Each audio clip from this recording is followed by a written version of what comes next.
আলোচনা আছে দর্শক। আজকে যে ভিডিওটি তৈরি করতে সেটি হচ্ছে, আপনি ইতিমধ্যে জানেন যে পর্তুগালের কিন্তু ইমিগ্রেশন বন্ধ হয়ে গিয়েছে এবং পর্তুগালের যে সহজ শর্তে কাগজ দেওয়ার যে বিষয়টি ছিল, সরকার চলতি সপ্তাহে এই পরিবর্তনটি এনেছে এবং এখন থেকে আর যে লিগ্যাল এন্ট্রি করে খুব সহজে ইউরোপের যে কোনো দেশে সেনজেন ভিসা নিয়ে এসে বৈধ কিংবা অবৈধ যে কোনোভাবে আসলে যে সহজভাবে পর্তুগালে কাগজ পাওয়া যেত, সেটির সুযোগটি আর রইল না। তো যার ফলে আপনারা যারা বাংলাদেশ সহ বিশ্বের বিভিন্ন দেশ থেকে পর্তুগালে আসতে চান বা পর্তুগালে আসতে ইচ্ছুক, তাদের আসলে বর্তমানে এই বন্ধ হয়ে যাওয়ার পরে কোন কোন উপায়গুলো খোলা রয়েছে বা কিভাবে আপনারা পর্তুগালে আসতে পারবেন বা সহজে কাজ করতে পারবেন, সেটি আপনাদের সাথে বিস্তারিত আলোচনা করব। আপনারা যারা আমার চ্যানেলটিতে নতুন, অবশ্যই আমার চ্যানেলটি সাবস্ক্রাইব করে চ্যানেলটির পাশে থাকবেন।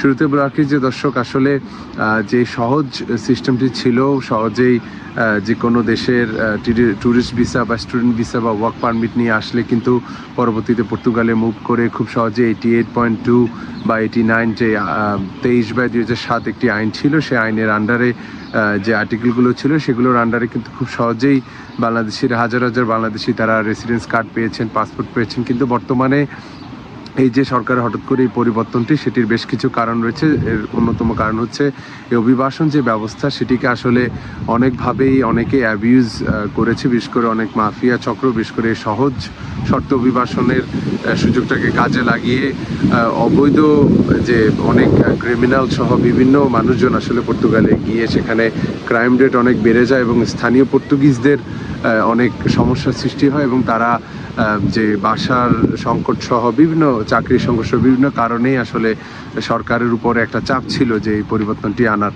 তো বর্তমানে যে নতুন যে পরিবর্তনটি আসলো, তো এই সহজ সত্য বন্ধ হয়ে যাওয়ার পরে তাহলে এখন কি কি উপায়ে বাংলাদেশ সহ বিশ্বের বিভিন্ন দেশ থেকে আপনারা আসতে পারবেন। তো তিনটি বিষয় তারা বলছে।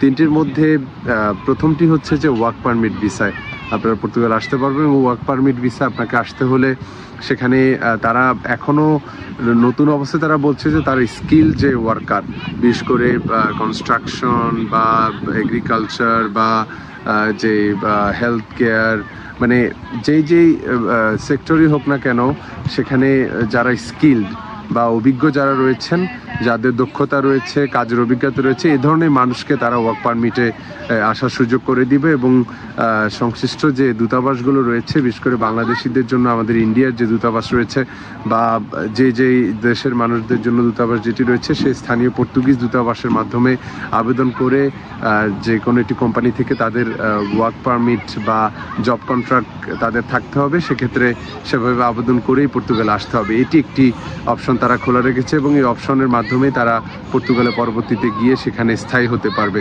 তো ওয়ার্ক পারমিটে আসলে আপনারা জানেন যে এটি খুব সহজ না। বিশেষ করে ওয়ার্ক পারমিট এখানে যে কোনো একটি কোম্পানির কাছ থেকে ম্যানেজ করতে হয় অথবা সরাসরি আসলে পাওয়াটা খুব কঠিন। তো এই প্রক্রিয়ায় আমরা জানি যে অনেকেই এই ধরনের প্রসেসগুলো করে থাকে। তো আপনারা যদি সে ধরনের ভালো সুযোগ সুবিধা পেয়ে থাকেন, অবশ্যই যদি ওয়ার্ক পারমিট নিয়ে আসতে পারেন, এটি আপনাদের জন্য খুব ভালো একটি সুযোগ রয়েছে। কারণ ওয়ার্ক পারমিটে আসলে এখানে সরাসরি আপনাদেরকে যে ওয়ার্ক পারমিট D1 ক্যাটাগরির ভিসাটি আপনারা পেয়ে থাকেন, সেটি পর্তুগালে আসার পরে আপনি রেসিডেন্স কার্ড খুব সহজেই পেয়ে যাবেন এবং যেদিন থেকে আপনি ভিসা পাবেন সেদিন থেকেই আপনার পাসপোর্ট আবেদনের যে বিষয়টি সেটি কাউন্ট হয়ে থাকে। তো এই জন্য ওয়ার্ক পারমিট ভিসাটি খুবই ভালো। যদি কেউ এটি করতে পারেন, সুযোগ থাকে, তাহলে এটি একটি অপশন বর্তমানে এখনও খোলা রয়েছে পর্তুগালে গিয়ে স্থায়ী হওয়ার।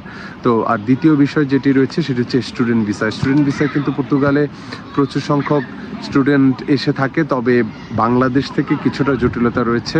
বিশেষ করে বাংলাদেশের মানুষরা দিল্লিতে গিয়ে জমা দিতে হয়, সেখানে ভিসার রেশিও খুবই কম বা অনেক অহেতুক কারণ দেখিয়ে ভিসা রিজেকশন করা হয় এবং পর্তুগালের অনেক ক্ষেত্রে দেখা যায় যে ভিসা যদি রিজেক্ট হয়, সেক্ষেত্রে টিউশন ফি রিটার্ন পাওয়ার ক্ষেত্রে অনেক ধরনের জটিলতা হয়। তো এই বিষয়গুলো অবশ্যই আপনারা ক্লিয়ার হয়ে বা এই বিষয়গুলো সম্পর্কে ভালো জেনে তারপরে আপনারা পর্তুগালে আবেদন করে আসতে পারবেন। তবে আমি যেটি বলবো যে আসলে স্টুডেন্ট ভিসায় আসার পরে দেখা যায় যে অনেক সময় আপনাদের যে পর্তুগালের যে দূতাবাস রয়েছে, তারা আপনাদের বেশ কিছু বিষয় তারা খেয়াল করে থাকে, যেমন আপনার যে আপনি পড়াশোনা চালিয়ে যাওয়ার জন্য সে ধরনের আর্থিক সচ্ছলতা আপনার রয়েছে কিনা, বা আপনি যে কোর্সে আসছেন সেটির সাথে রিলেভেন্ট কোর্স আপনার রয়েছে কিনা, বা আপনি এর আগে পড়েছেন কিনা সেই রিলেভেন্ট কোর্সে। তো এইগুলো অনেক কিছুই পর্তুগালে যখন আপনি স্টুডেন্ট ভিসার জন্য যান সেখানে এগুলো অনেক গুরুত্বপূর্ণ একটি বিষয় হয়ে দাঁড়ায়। তো আপনারা অবশ্যই বিষয়গুলো মাথায় রেখে তবেই সেখানে যাবেন। এটি একটি অপশন আপনাদের জন্য এখনও খোলা রয়েছে, এবং স্টুডেন্ট ভিসায় আসার পরে কিন্তু আপনারা খুব সহজেই চাইলে পর্তুগালে যে স্থায়ী হওয়ার সেই পথটিও কিন্তু খোলা রয়েছে। বিশেষ করে 5 বছর বৈধভাবে পর্তুগালে আপনি যদি বসবাস করেন স্টুডেন্ট ভিসায় গিয়ে, সেভাবে আপনি পাসপোর্ট আবেদন করতে পারবেন।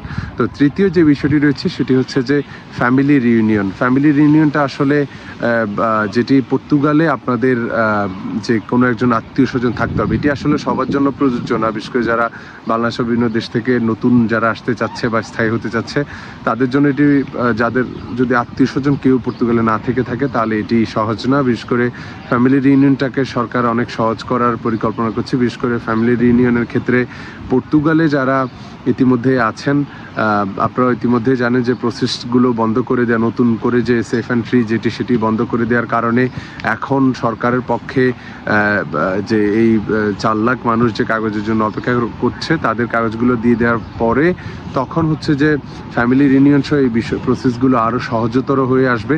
তখন আপনাদের যে স্পাউস বা যারা আসলে স্ত্রী বা স্বামী বা বাবা মা বা আন্ডার এজ যে চিলড্রেন, তাদেরকে নিয়ে আসার ক্ষেত্রে আরও সহজতর প্রক্রিয়া সরকার করবে এমনটি তারা বলছে। এবং এই উপায়ে কিন্তু আপনি আপনার পরিবারের সদস্যদেরকে এনে পর্তুগালে স্থায়ী করাতে পারবেন।